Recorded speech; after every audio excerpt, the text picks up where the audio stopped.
இயேசுவை விசுவாசிக்கிற பிள்ளைகள் பரிசுத்தமா இருக்கணும். கண்டபடி வாழக்கூடாது. உலக மக்களை போடு வாழக்கூடாது. இஷ்டப்படி எப்படியாவது பணம் சம்பாதிச்சா போதும் நினைக்க கூடாது. பணம் ஆசீர்வாதம் அல்ல.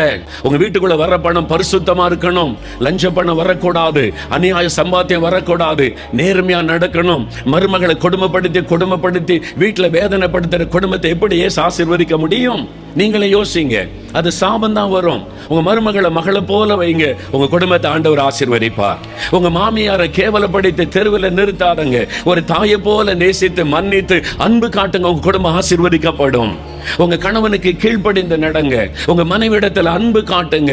நீங்க வசனத்தின்படி வாழ ஒப்பு கொடுங்க. உங்க குடும்பத்தை ஆண்டவர் ஆசீர்வதிப்பார். ஏன் சாபம்? எதற்காக பண கஷ்டம்? எதுக்கு வறுமை? நம்ம வசனத்தின்படி வாழல. வசனத்துக்கு நேரா திரும்புங்க.